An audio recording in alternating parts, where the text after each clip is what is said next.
Sem delongas, vamos ler a palavra de Deus. 1 Samuel, capítulo de número... Nós vamos fazer uma leitura baseada em versículos contidos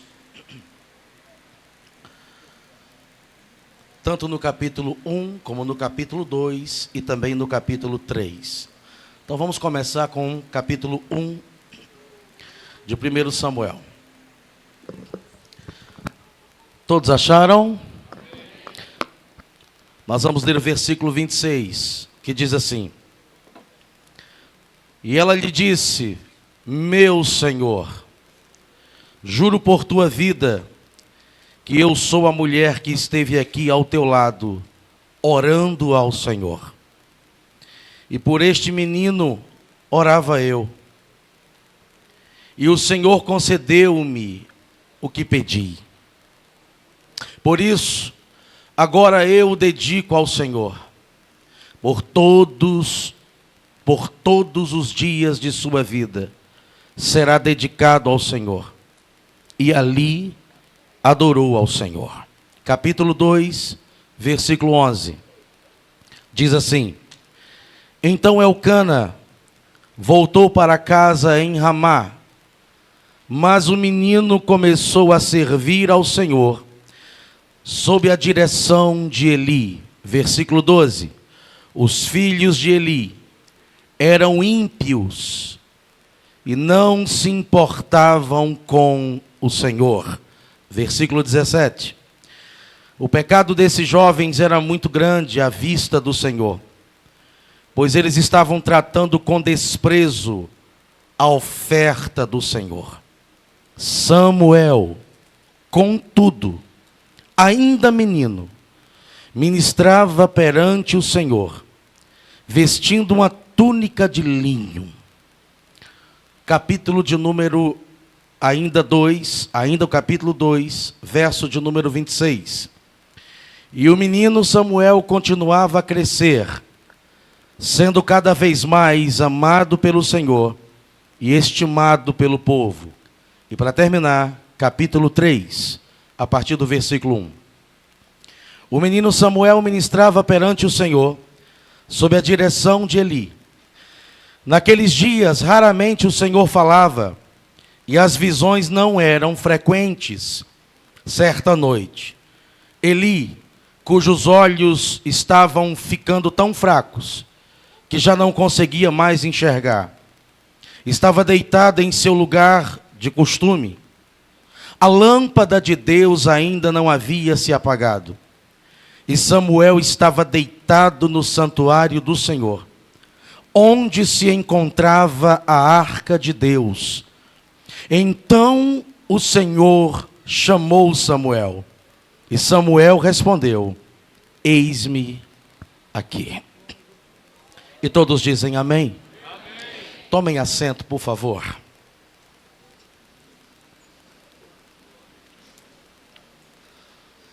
Queridos, não posso começar a pregar sem primeiro externar a minha alegria, externar a minha felicidade de poder estar aqui esta noite, de poder cooperar com este impacto jovem, em especial aqui na igreja sede, na Assembleia de Deus na cidade de Rio Largo. Deus abençoe poderosamente cada jovem aqui presente, tanto os da sede quanto os que vieram cooperar de outras congregações. Deus abençoe abundantemente a vida do querido pastor Arnóbio, nosso segundo vice-presidente da nossa convenção, da nossa comadal. Deus abençoe a vida da irmã Antônia, essa serva de Deus, graciosa, simpática e tão amada por tanta gente.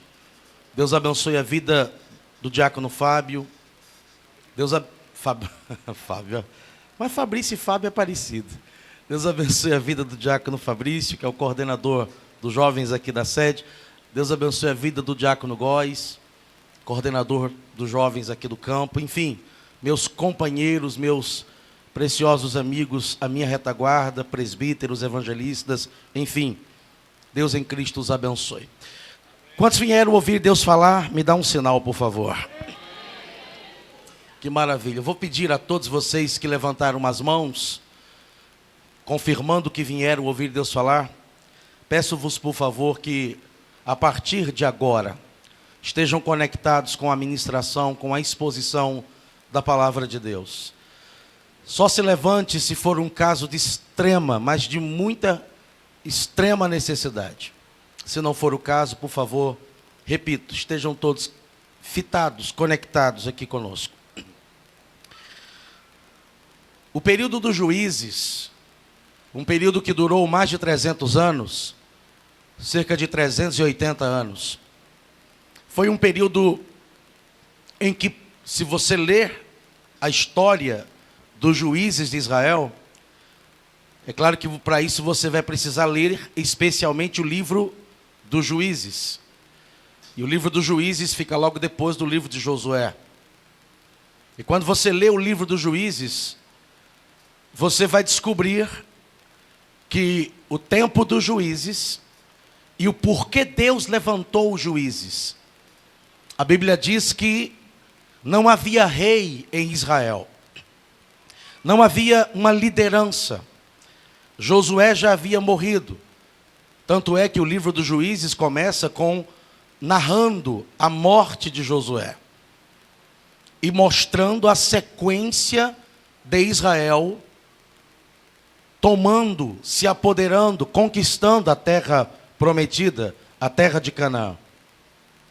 Mas pelo fato de Josué ter morrido, agora o povo estava sem liderança. Israel era formado por clãs, 12 tribos. E essas tribos espalhadas em diversas regiões da terra de Canaã, a qual elas conquistaram. E diz a Bíblia que pelo fato de não haver líderes, ou um líder, melhor dizendo, a Bíblia diz que o povo fazia o que bem queria. Porque aonde não há liderança, infelizmente há desordem, há caos, há subversão, há destruição.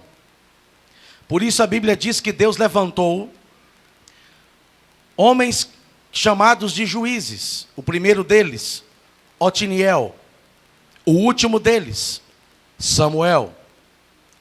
E diz a Bíblia que Deus levantou esses juízes justamente para que Deus os usasse para chefiar o seu povo.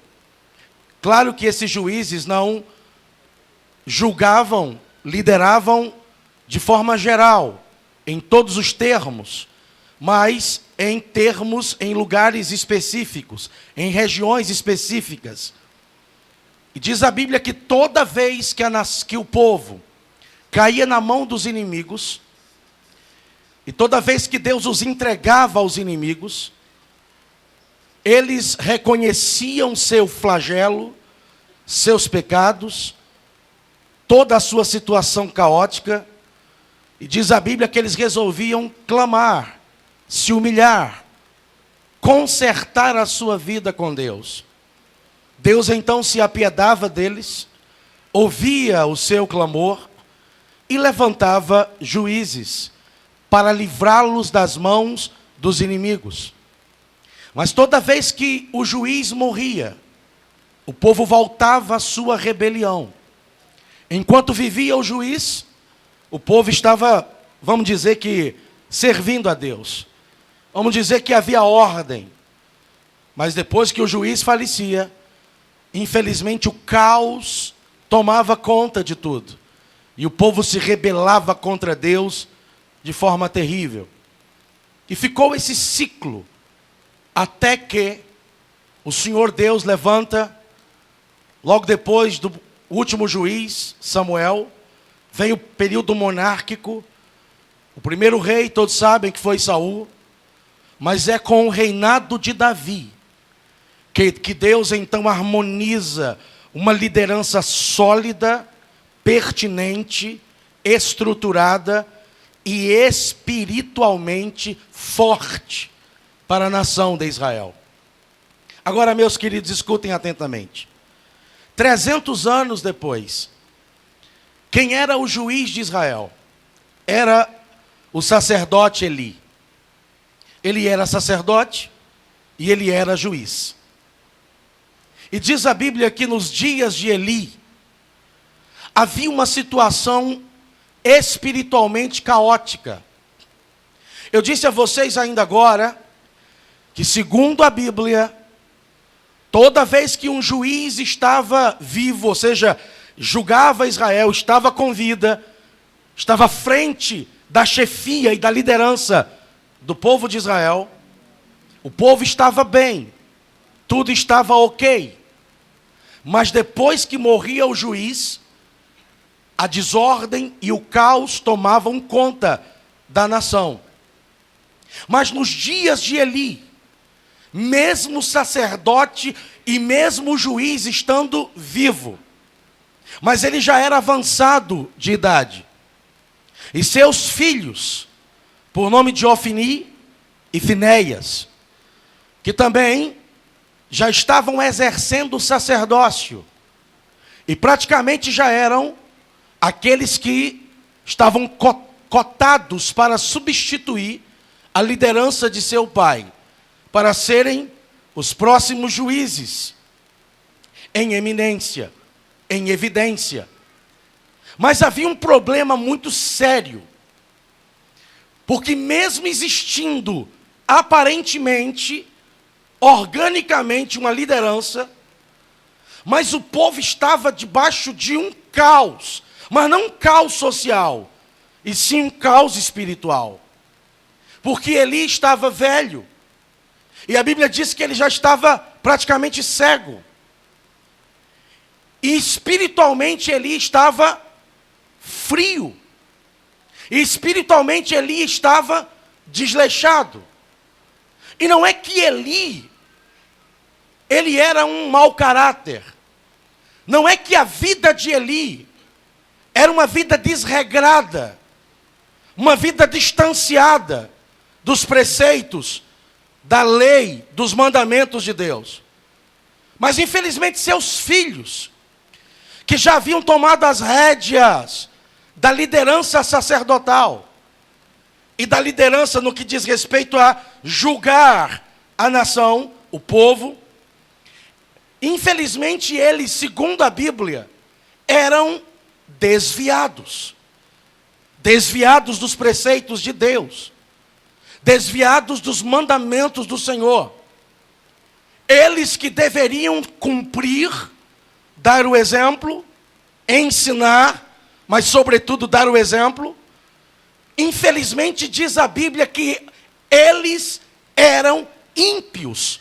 Olha a expressão bíblica, isso aqui me chama muito a atenção e me gera um impacto quando eu leio o capítulo 2 e o verso de número 12, que diz: os filhos de Eli eram ímpios. Ímpios.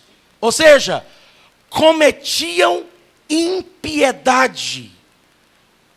E a Bíblia diz mais.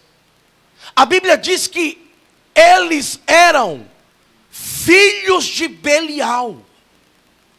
A Bíblia os considera filhos de Belial. E Belial é uma referência aos demônios, ao chefe dos demônios. Significa que esses jovens, esses filhos, esses sacerdotes, esses líderes, infelizmente estavam dominados por uma influência maligna, perversa, demoníaca.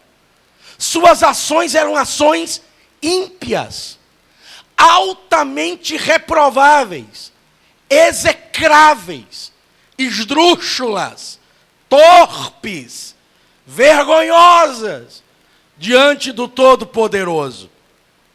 De sorte que a Bíblia diz que naqueles dias, escute isso atentamente, a palavra de Deus era rara.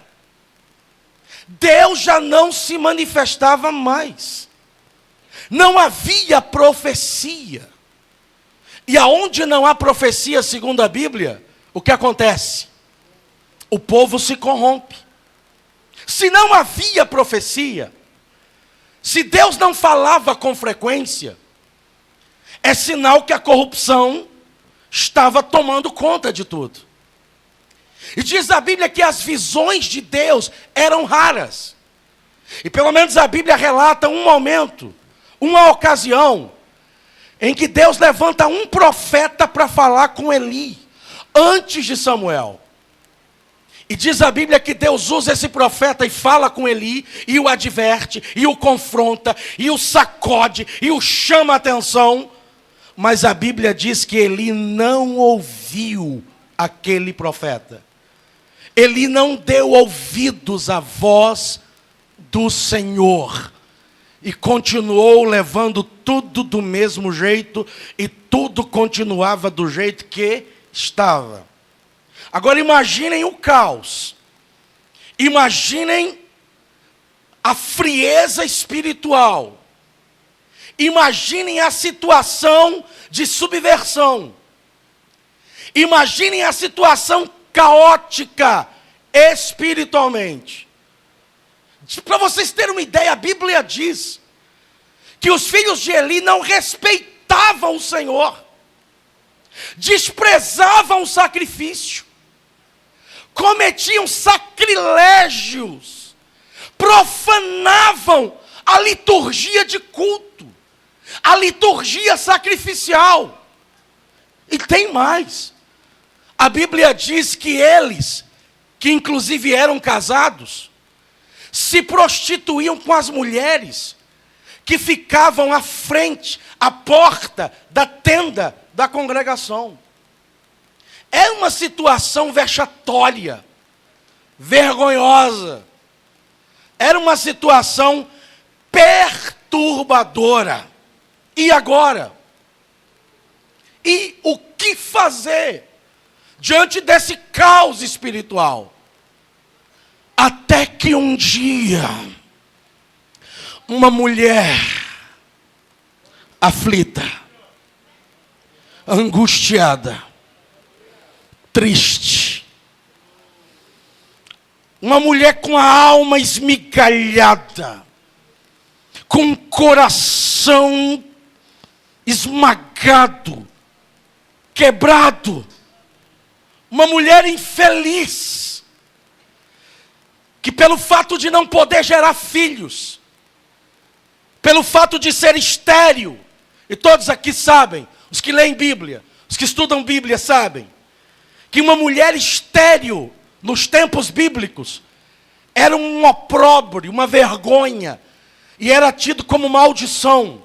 Uma mulher que não podia engravidar, uma mulher estéril, a sociedade praticamente a defenestrava. A sociedade a tinha como uma mulher que nascia debaixo de maldição. Tanto é que a lei abria um precedente para que o marido pudesse ou divorciar-se dela, ou tomar uma outra esposa e entrar numa relação bigâmica. A outra esposa que ele podia tomar era justamente para lhe dar filhos, para lhe gerar filhos, porque era impossível, porque era inadmissível, melhor dizendo, para um homem naquele contexto morrer sem deixar descendência, morrer sem deixar filhos. De sorte que o marido dessa mulher toma uma outra esposa para que esta gerasse filhos a ele. Vocês conhecem o nome dela, uma tal de Penina, que pelo fato de ter filhos, de poder engravidar, de gerar filhos a Elcana, fazia da vida de Ana um inferno. Ana tinha o amor do marido, Ana tinha o amor de Elcana, mas Ana não tinha filhos. Penina não tinha o amor de Elcana, mas ela tinha um trunfo. ela tinha uma carta na manga, ela tinha filhos, e a Bíblia diz que todos os dias ela irritava Ana, todos os dias ela perturbava a vida de Ana, a ponto da Bíblia dizer assim, que Ana já não mais comia, Ana já não mais tinha alegria, Ana estava num estado depressivo, melancólico, frustrante. E um dia seu marido Elcana chega para ela e diz assim: Ana, por que choras? Por que não te alimentas direito? Ou seja, Ana estava com fastio crônico, sintoma de uma depressão muito forte. E ele pergunta: por que você está assim? Não te sou eu melhor do que 10 filhos? Olha o nível desse marido. Não te sou eu melhor do que 10 filhos? Em outras palavras, Ana, eu não exijo filhos de você. Eu não me importo se você não me pode dar filhos. Eu amo você do mesmo jeito. Eu não cobro isso de você. Eu não lanço isso em teu rosto. Eu tive que me casar com Penina, em outras palavras, era isso que ele estava dizendo. Porque você sabe muito bem o que diz a lei. Mas eu amo você independente disso. No entanto, Ana, ouvindo aquelas palavras tão afáveis, tão meigas, tão fofas, tão bonitas, por parte do seu marido, palavras estas que qualquer mulher quer ouvir, até porque a mulher se atrai pelo que ouve. Mulher não está nem aí para a aparência física, ela precisa ouvir, ela precisa saber que é amada, e ela só sabe que é amada, não somente através de gestos. Mulher tem necessidade de ouvir, e ouvindo aquilo do seu marido, ela poderia muito bem ter se conformado. Porém, a Bíblia diz que ela, mesmo assim, não se conformou com aquelas palavras de Elcana. Ela não desistiu do sonho de ser mãe. Ela não desistiu do sonho de gerar filhos. Ela não desistiu do sonho de gerar alguém que pudesse ser um diferencial na terra. Ela não desistiu de sonhar em ter um filho que ela nem imaginava, apesar de com certeza ter esse desejo e isso fazer parte dos seus sonhos, mas ela nem imaginava quem seria e que baluarte extraordinário seria este filho. E o que ela faz? Ela vai para o santuário do Senhor. Ela vai para a presença de Deus. Ela vai clamar ao Senhor. Debaixo de jejum, debaixo de lágrimas, e lágrimas em abundância, debaixo de dor, de aflição, de lamento, de angústia. Olhe bem para mim, escute isso. Ela está chorando, clamando, orando intensamente, a ponto dos seus lábios só balbuciarem. Do coração dela saía gemidos, da alma dela saía sussurros, não se ouvia audivelmente suas palavras de oração, ela apenas gemia, ela apenas sussurrava, e seus lábios traduziam, a ponto do sacerdote Eli chegar na hora, olhar para ela orando, ver a forma que ela orava, e ele criticá-la. É o que dá quando alguém está cego espiritualmente. Esse é um sintoma de alguém que perdeu a visão espiritual. Olhe para mim, escute isso. Vou repetir. Esse é um dos principais sintomas de alguém que perdeu a visão espiritual. Ele não reconhece mais o espiritual nos outros. Ele não reconhece mais espiritualidade em ninguém. Para ele, todo mundo é igual a ele. Ou todo mundo tem que ser como ele. A régua dele para os outros é ele mesmo. Ele chega para Ana e diz assim: aparta de ti o teu vinho, mulher. Ou seja, tome jeito, tome vergonha. Estou traduzindo aqui para vocês entenderem melhor. Você é embriagada na casa de Deus. Você não tem senso. Você vem bêbada para a casa de Deus. Você ora que bêbada. E a Ana olha para Eli e diz assim: como é que é a história? Não, meu senhor. Não me tenha por filha de Belial. Preste atenção nisso aqui. Olha o que Ana diz. Não me tenha por filha de quê? Filho de Belial, ou filhos de Belial, segundo a Bíblia, eram quem? Nesse contexto. Os filhos de quem? Sabe o que Ana estava querendo dizer em outras palavras? Filha de Belial não sou eu. Filho de Belial é teus filhos. Não me tenha por filha de Belial. Eu não estou aqui profanando. Os filhos de Eli profanavam o altar. Profanavam o sagrado. Profanavam o culto. Cometiam sacrilégio com a oferta e com o sacrifício. E Eli está querendo fazer com que Ana se assemelhasse aos filhos de Eli. E Ana diz: eu não estou aqui embriagada. Eu estou aqui derramando a dor da minha alma. Levanta a cabeça, escuta isso aqui. Olha, quando eu peço para olhar para mim, é uma maneira de você ficar mais atento ainda. Quando alguém perde a visão espiritual, ele normalmente se incomoda com quem adora, com quem busca a Deus, do jeito que ele já não está mais acostumado. Quem está me entendendo? Agora, ele, quando vê alguém dando glória a Deus muito alto, ele fica incomodado. Quando ele vê alguém levantando as mãos, ficando de pé sem ninguém mandar, ele ouve o hino e ele não suporta, chora, e ele fica de pé espontaneamente, e ele grita para todo mundo ouvir, dizendo glória a Deus e aleluia. Quem está me entendendo?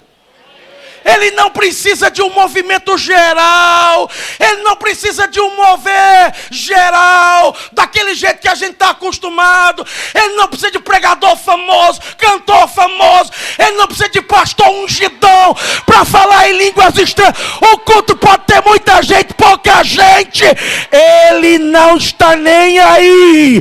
O que importa para ele é que Deus está presente. Os anjos estão presentes. A glória de Deus para ele está presente. Quem está me entendendo? Mas quem perdeu a visão espiritual, o que é que faz? Critica, olha atravessado, chama de fanático, chama de lelé da cuca, chama de quê? Isso aí não tem juízo não, isso aí é fanático, isso é doido. Não tem educação, não tem ética. Olha para mim, escuta isso. Você não sabe o motivo de algumas pessoas chegarem na igreja e o culto inteiro elas não pararem de adorar, de glorificar. Você não tem ideia. Lá na cidade de Bateguara, porque eu congrego na cidade de Bateguara, congrego lá no campo de Bateguara com o pastor Aurélio José da Silva Alves, que o pastor Arnaldo conhece muito bem. Às quartas-feiras tem um culto de oração. E tem uma irmãzinha que quando ela chega para orar, a gente já sabe. E no dia que ela não chega, que ela não vem, a gente fica perguntando, cadê ela? Não chegou ainda não. Ela não veio hoje. A gente já sente, pastor. Porque a oração pode estar fria, devagar. Ai, Pai, aleluia. Quando ela chega, é incrível, pastor. Ela vai dobrando o joelho. Ela já vai. Meu Deus! Ah, Jesus, tu és lindo! Olha eu aqui na tua presença. Irmãos, ela ora, a voz dela abafa a voz de todo mundo. No período de oração, ela canta uns 5 hinos sequenciados. Ela ri, ela fala em línguas. De sorte que quando ela não vai para a oração, a gente fica sentindo falta. Mas eu já vi pessoas criticando ela. Já vi irmãs olhando atravessado para ela. Já vi irmãs se afastando dela.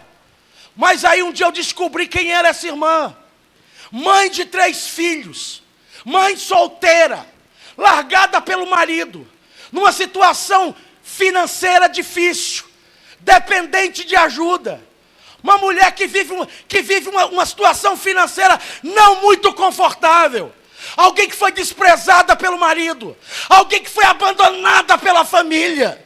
E um dia encontrou Jesus como único refúgio para ela e para os seus filhos. Quem está me entendendo? Quando você vê esses canela de fogo, que parece que não tem juízo, você não sabe o que ele passa em casa, você não sabe o que ele passa lá, aonde ele mora, você não sabe a situação dele. Para essa gente, o que tem de mais importante, mais especial, a maior riqueza deles é estar aqui, meus irmãos, é estar aqui. Quem está me entendendo? Quem está me entendendo? Pega o dedo indicador assim comigo, por favor. Faz assim. Aponte para alguém que está do seu lado. Você pode fazer isso? Olhe para ele e diga assim, com muito cuidado. Em quem você critica. Em quem adora a Deus. De um jeito que chama a tua atenção. Diga, cuidado para não ser como Eli. Eu quero perguntar, cadê a geração de Anas? Cadê a geração dos adoradores? Dos adoradores que vêm à casa de Deus derramar a sua alma.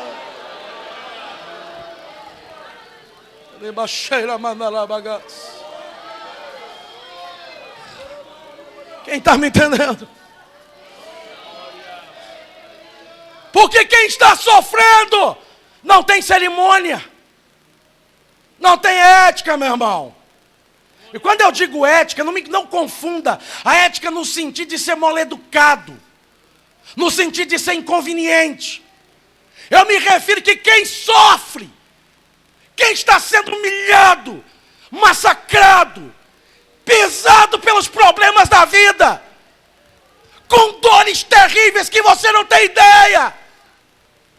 Ele chega para um culto, ele chega para adorar, e tudo o que ele mais precisa é dos céus abertos e da glória de Deus visitando ele.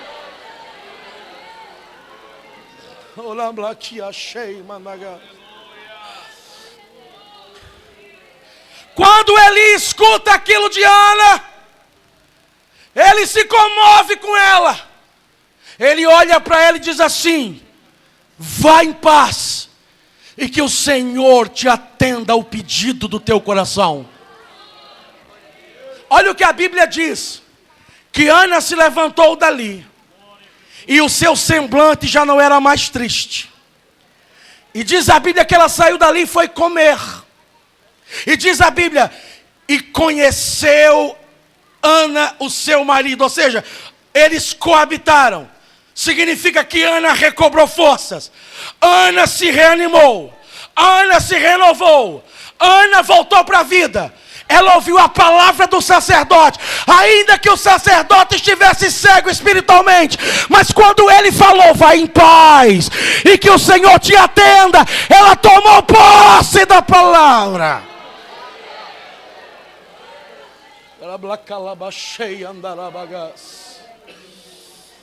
E diz a Bíblia, escute atentamente, que ela faz um voto a Deus.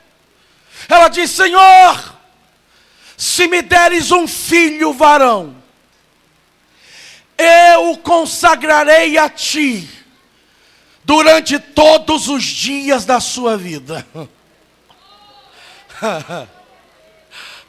Ou seja, se o Senhor me der um filho, eu vou devolvê-lo a ti.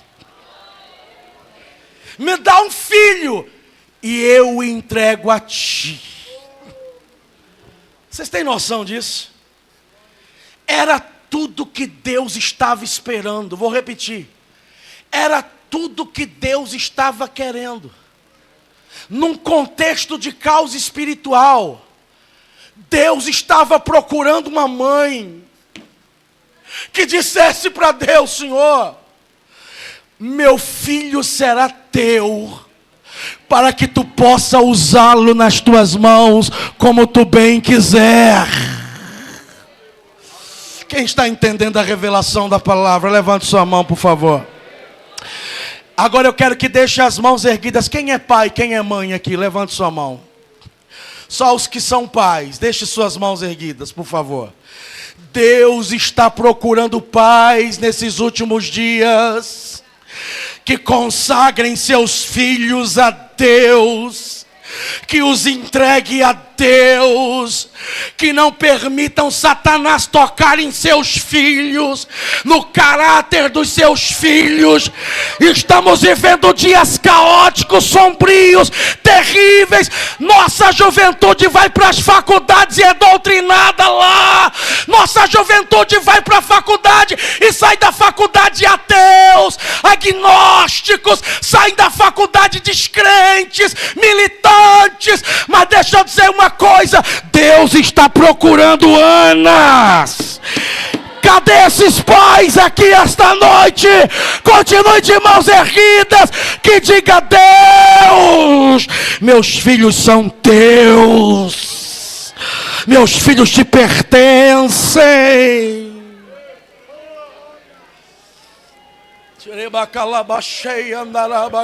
Oh meu Deus, olha que coisa linda. Os pais continuam de mãos erguidas, ó.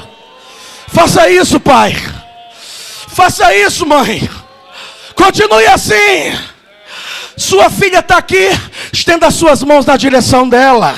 Seu filho está aqui na mocidade, estende a tua mão na direção dele. Tua filha está aí perto de você, coloca as tuas mãos sobre ela. Agora, eu vou pedir para os jovens, por favor, os filhos, em sinal de reverência, de que está recebendo.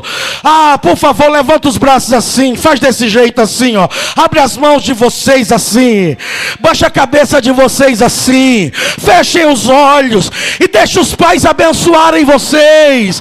Deixa os mais velhos abençoarem vocês. Deixa os pais profetizarem sobre vocês agora. Agora, lá na galeria isso, faça isso. Lá atrás façam isso. Aqui no altar isso, queridos. Em nome de Jesus, eu já estou vendo pai com lágrimas nos olhos. Já estou vendo mãe derretida na presença de Deus.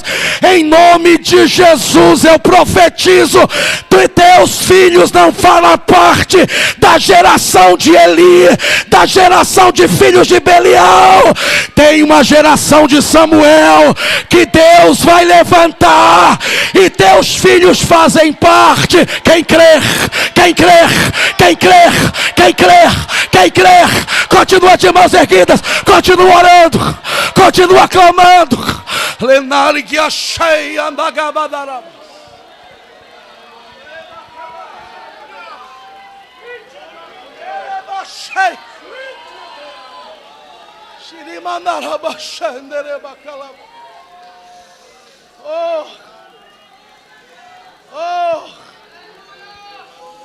Oh Deus, oh Deus, consagra nossos filhos, Senhor, resgate-os. Oh, xerebacala. Oh, linai cheio. Deus acabou de usar o pastor Arnóbio. Raramente isso acontece comigo. Raramente, é muito difícil acontecer isso. Hoje está acontecendo. Pastor Arnóbio falou em línguas aqui. Deus me deu interpretação e disse que tem clamor de pais que estão subindo à presença de Deus. Deus está fazendo um rebuliço na vida de Deus. Se prepare para dar testemunho aqui, para dar culto de ação de graça, para subir esse altar segurado nas mãos deles. Quem crê? Quem crê?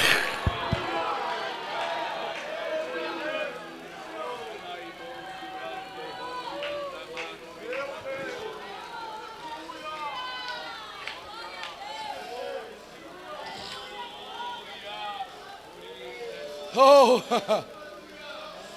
oh Deus. Quando o menino tinha 6 anos, olha para mim. Você que é mãe, você teria coragem depois de lutar tanto, depois de chorar tanto, depois de esperar tanto, e aí Deus te dá um filho. Você teria coragem de pegar a mão dessa criança, com 6 anos de idade, e levá-la, e entregá-la a alguém, para nunca mais viver com essa criança de novo? Ana toma a mão de Samuel, e o leva até Siló. Chega até o sacerdote Eli. Ana olha para o sacerdote e pergunta: o senhor lembra de mim? O senhor lembra de mim? Você sabe que eu estou meio cego, velho, minha memória não está muito boa. Eu sou aquela mulher que orou aqui, e o senhor achou que eu estava bêbada. O senhor lembra que o senhor disse para mim: vai em paz, que o Senhor vai te conceder a petição do teu coração. Aí ela aponta para o garoto e diz assim, ó: por este menino orava eu.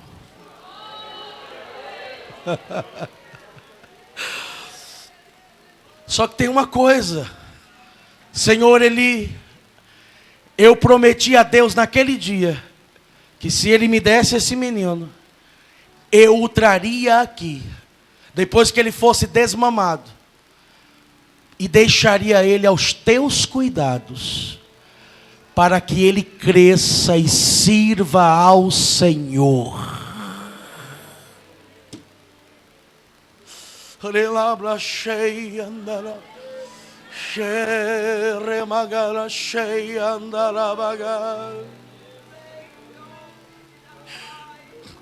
Escutem-me atentamente. Pastor Arnóbio, de vez em quando, dirigentes me chamam, vêm a mim, ou ligam, ou mandam mensagem, e diz assim: pastor Márcio, o senhor pode trazer uma palavra específica para os jovens da igreja e para os pais? Aí ele diz assim: mas toque num assunto envolvendo depressão, e fale de jovens que se mutilam. E não foi só de um dirigente, um pastor que eu recebi convite. Porque ele disse assim: eu não sei o que fazer com pais desesperados que estão me procurando e relatando que seus filhos estão se cortando, se automutilando. Eu conheço, olha para mim, eu conheço mãe que teve que arrebentar a porta do quarto, e eu estou falando de menino de igreja, não estou falando de gente de fora, que teve que forçar a porta do quarto, porque há dias que o menino ia para a escola, voltava e ficava no quarto trancado, queria só comer dentro do quarto, não tinha uma vida social, mal ia para a igreja, mas chegava quarto, até que aquela mãe forçou a porta e entrou e disse: eu vou entrar aqui. E ele não falou, não quero. Eu vou. E ela forçou a porta e entrou. Quando entrou, ela pregou o garoto no flagra. E descobriu que ele estava viciado em pornografia. Mas isso não é só um caso, não. Posso falar de um monte. Meninos e meninas. Que eu posso te contar um monte de casos. Sei de um pai que fez a mesma coisa. Forçou a porta e entrou. Quando chegou, a filha estava chorando em prantos. E disse assim, pai, me socorre, pai. E ele olhou para as coxas dela, Mantoinha, toda retalhada, toda cortada, de lâmina, em sangue. E ele descobriu que ela fazia parte de um grupo de WhatsApp, de um jogo nojento, famigerado, que fazia desafios para que quem fizesse parte do grupo se cortasse e mandasse fotos de mutilações. Eu conversei com esses jovens. Eu conversei com essa moça. Eu perguntei por que você se mutila. Ela disse assim, é que toda vez que eu me corto, eu sinto alívio na minha alma. Eu sinto alívio da solidão. Me cortar, me mutilar, tira aquela dor que eu estou sentindo. Meu Deus. Meu Deus. E você não tem ideia que quando eu ministro, quando eu trago a palestra, eu vejo pais desesperados. Eu vejo pais chorando igual meninos. É um drama que comove a mim. Mas escute. Em nome de Jesus. Assembleia de Deus aqui em Rio Largo. Só levanta as mãos quem crer que Deus está levantando uma geração de Anas. Uma geração de Anas que oram, que jejuam, que choram e que consagram os seus Samuéis a Deus. Quem crê que Deus está levantando uma geração de Samuel, deixa as mãos levantadas lá em cima. Tira um minuto para você adorar, glorificar, clamar e dizer, eu creio. Eu creio. Eu creio. Eu creio. Eu creio. Tira marachei. Xerelalabaxei, cantalebla calaba.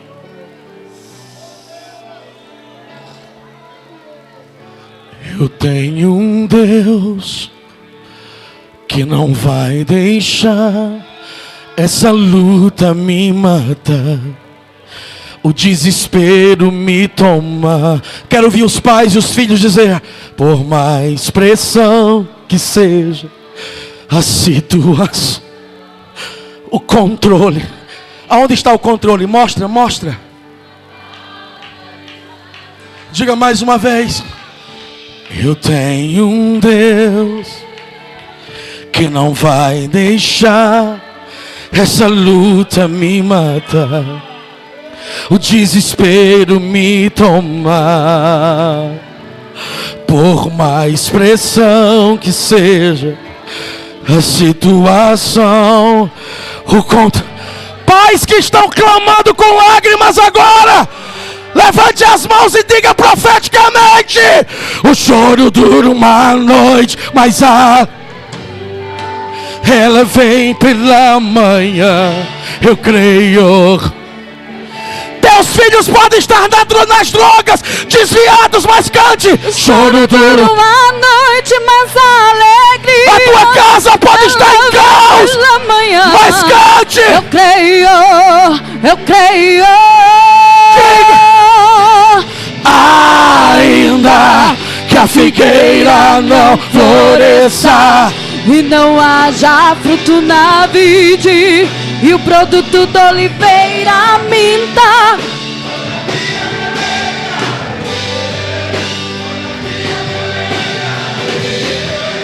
todavia me alegrarei.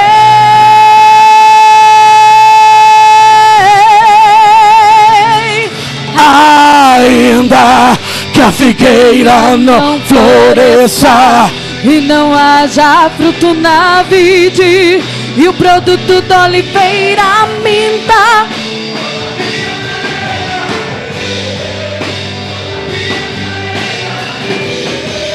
todavia me alegrarei. Escute, ainda de pé como você está, os instrumentos bem suave, por favor. Escute para eu terminar. Enquanto os filhos de Eli eram filhos de Belial, enquanto os filhos de Eli se prostituíam, enquanto os filhos de Eli eram ímpios, enquanto os filhos de Eli não davam exemplo, a Bíblia diz que Samuel crescia, crescia, crescia, crescia, crescia na presença de Deus, servindo ao Senhor. Cadê a geração de Samuel? Cadê? Ainda que a figueira não floresça e não haja fruto na vide, e o produto da oliveira minta, todavia me alegrarei, todavia me alegrarei.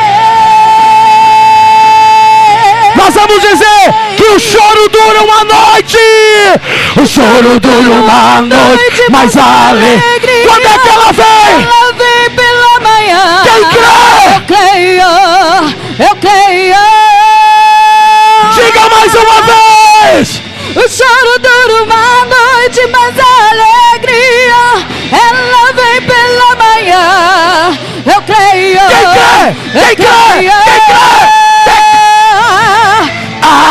Ainda que a figueira não floresça e não haja fruto na vide, e o produto da oliveira minta,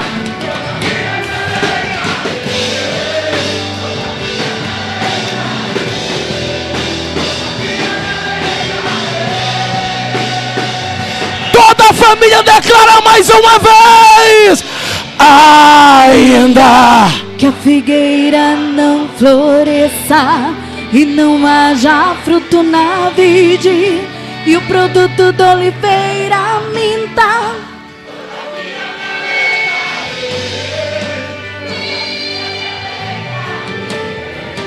todavia me alegrarei. segura bem suave os instrumentos. Teu pai está aí perto de você, tua mãe está aí perto de você, teu filho está aí perto de ti. Chama ele, ou sai do teu lugar e vai procurá-lo.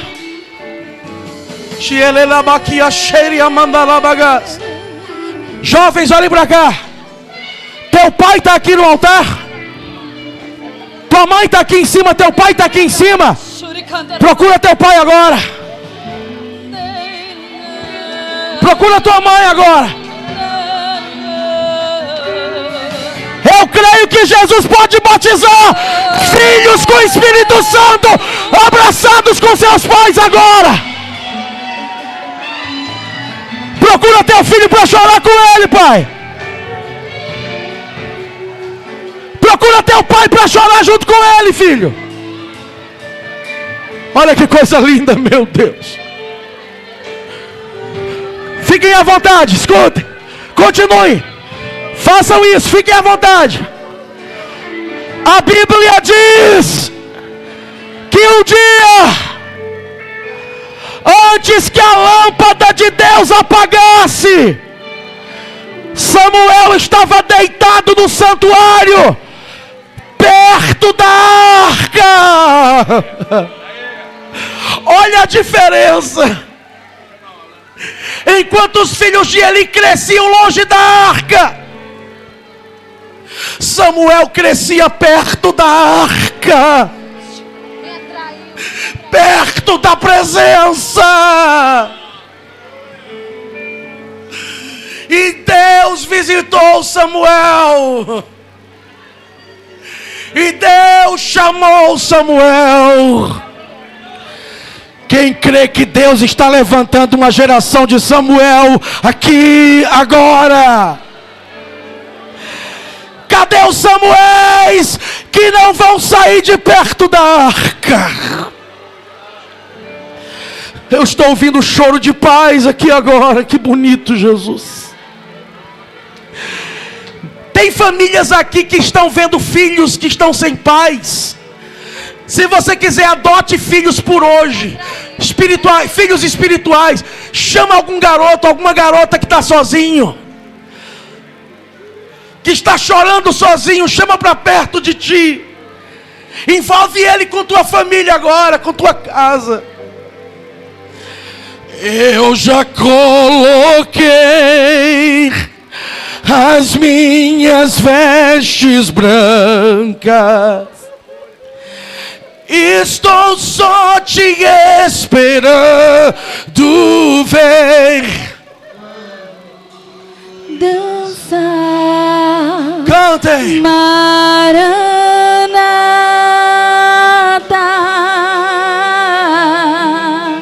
Maranata, eu já coloquei as minhas vestes brancas, estou só te esperando, vem, vamos dançar, Maranata. Batiza filhos agora, batiza no teu espírito agora, família inteira, agora. Sem fogo nos olhos, eu não imaginava que era lindo assim, que era lindo assim. Receba! Noivo esperado, receba! Eu abro a minha casa agora. Podes morar aqui, podes morar aqui. Tem fogo nos olhos, eu não imaginava que era lindo assim, que era lindo assim. Meu noivo esperado, eu abro a minha casa. Podes morar aqui, podes morar aqui. Yeshua, Espírito Santo, Deus está fazendo um rebuliço. Tem um rebuliço de Deus acontecendo agora, dentro da tua casa. Yeshua, o Messias aguardado, ele vem me buscar, ele vem, Yeshua. Onde está a primeira vida para Jesus? O Messias aguardado, ele vem, em breve Jesus, em breve Jesus do céu vai aparecer, e todo joelho,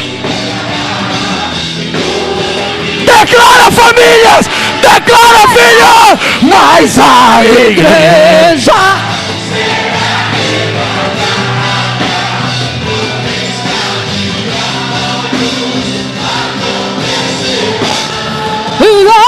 mas a igreja será arrebatada.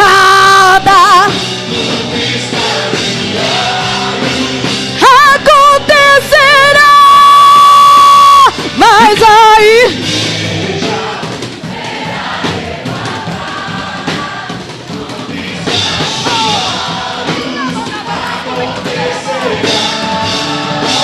mas a igreja será arrebatada.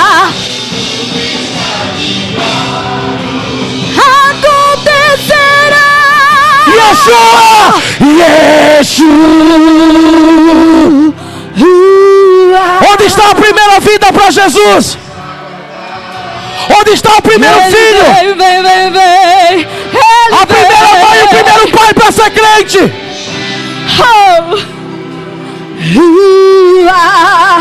O Messias aguardado, ele vem me buscar.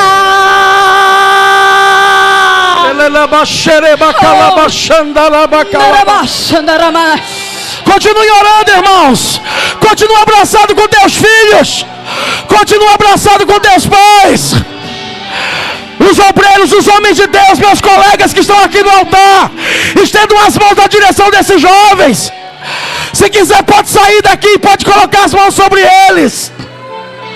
Batiza no teu Espírito Santo agora, Senhor. Batiza com teu fogo agora. Batiza agora esse filho, esta filha. Dá variedades de línguas agora. Lá na galeria enche. Agora raça pega fogo e não se consumiu. E a voz que saiu dela um dia me atraiu. E o meu coração queimou até que descobriu que um dia com tua glória vale mais. Faz um milagre nessa casa. E a voz, faz um convite para essa pessoa. O meu coração queimou. Que um dia com tua glória vale mais que...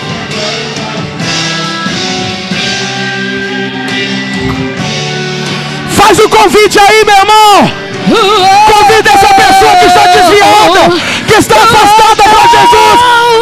Eu poderia estar, declara, em qualquer outro lugar, mas tua glória me atraiu. Você que está afastado lá na galeria, você que está desviado da igreja, volta agora. Sai do teu lugar e vem aqui na frente. Com medo de não viver, mas tua glória me atraiu. Tua presença me atraiu. Levanta as mãos e diga: é que a sarça pegou fogo e não se consumiu. E a voz que saiu dele me dá um sinal de desta vida aqui pra Jesus. O coração queimou, descobriu que um dia tá vindo a primeira vida. Vale mais que tá chegando a primeira vida. Traz aqui. Onde está a segunda vida? Queimou até que descobriu que um dia com tua glória, vale mais que mim. Já chegou a primeira vida aqui. Onde está a segunda vida? Venha. Eu poderia estar em qualquer outro lugar, mas tua glória me atraiu. Uma pessoa aceitou Jesus na live. Me atraiu. Uma pessoa acabou de aceitar Jesus na live. Já temos 2 almas. Por medo de não viver. Onde está a terceira? Tua glória me atraiu. Tua presença me atraiu. Solta a voz, jovens, e declara: é que a sarça pegou fogo e não se consumiu. E a voz que saiu dela um dia me atraiu. E o meu coração queimou até que descobriu que um dia com tua glória vale mais que 1000. É que a sarça pegou fogo e não se consumiu. E a voz que saiu dela um dia me atraiu. E o meu coração queimou até que descobriu que um dia com tua glória, vale mais que 1000.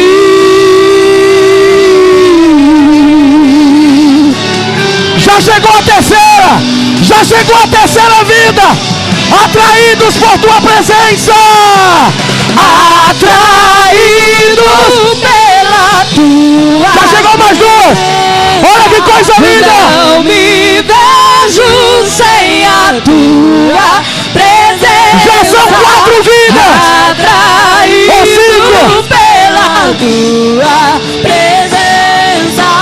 Não me cansarei da tua. Atraídos pela tua presença. Atraídos pela presença. Não me vejo sem a tua. Atraídos pela tua presença, diga. Atraídos pela tua presença. Não me cansarei da tua presença. É que a sarça pegou fogo e não se consumiu, e a voz que saiu dela um dia Caiu. e o meu Coração queimou até que descobriu que um dia com tua glória vale mais que mil. É que a sarça pegou fogo e não se consumiu, e a voz que saiu dela um dia me atraiu, e o meu coração queimou. Que um dia com tua glória, um dia com tua glória vale mais que mil.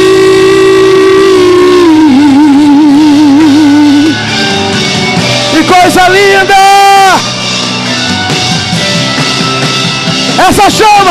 Essa chama não se apaga e não se apagará. Essa chama não se apaga, levanta as mãos e declara. Essa chama não se apaga e não se apagará. Essa chama não se apaga, não. Essa chama não se apaga e não se apagará. Essa chama não se apaga e não se apagará. Essa chama não se apaga e não se apagará. Essa chama não se apaga, não. Essa chama não se apaga e não se apagará. Essa chama não se apaga e não se apagará. Essa chama não se apaga e não se apagará. Olha mais uma alma, tá descendo da galeria. Essa chama não se apaga e não se apaga. Tá chegando mais uma vida. Olha que coisa linda. Essa chama não se apaga e não se apagará. Essa chama não se apaga. Olha mais uma alma ali, olha que coisa linda. Tá vindo, olha que coisa linda. Desceu da galeria, tá vindo. Ô glória, ô glória. Eu acho que é a sexta pessoa, é a sexta. Quem diz glória a Deus? E outro igual não há. Levanta as mãos e diz: e outro igual não há. Onde está a sétima vida? E outro igual não há. E outro igual não há. E outro igual não há. E outro igual Não há. E outro igual não há. E ele está aqui, e ele está aqui. Tem glória dele aqui, tem cheiro dele aqui. Sua resposta é fogo sobre o altar. E tudo que é mentira está sendo consumido. Deixa eu adorar. E quem está aqui, Tem glória dele aqui, mas só tem que cair. Profetas da mentira irão se dobrar, irão reconhecer, terão que confessar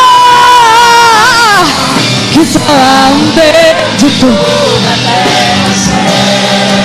E outro igual não há. eu quero ouvir só a igreja dizer: e outro igual.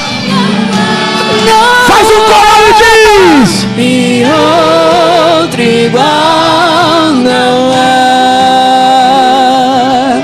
E outro igual não há.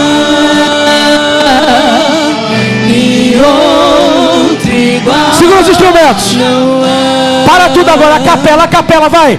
E Outro igual não há. meu Deus, que coisa linda. E outro igual não há. Diz mais uma vez, só a igreja. E outro igual não há. Já chegou mais uma vida, a sétima vida está aqui, ó. 7 vidas para Jesus. Com os instrumentos agora ele está aqui. E ele está aqui. Tem glória, tem cheiro dele aqui. Sua resposta é fogo. Tudo que é mentira está sendo consumido. Deixa eu adorar. E ele está aqui. Tem glória dele aqui. Pau tem que cair. Profetas da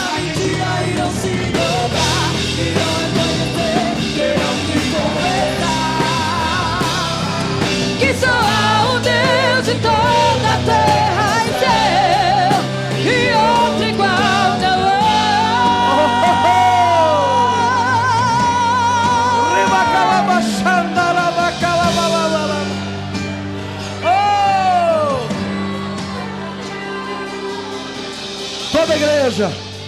Estendo as mãos na direção dessas vidas que estão aceitando Jesus. Eu queria que os irmãos trouxessem elas só um pouco mais para frente para a gente poder vê-las. Os que estão aceitando Jesus. Traz um tiquinho só. Mais próximo desse púlpito de madeira. Isso. Tragam. Conta quantas vidas tem aqui na frente. Quantas? Quantas vidas? Conta para mim.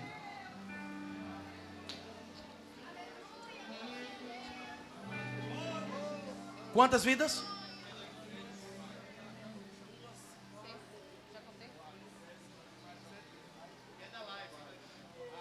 Isso. 8 com a da live, não é isso? 7 aqui e 8 com a da live. Estendo as mãos na direção delas, por favor, meus irmãos.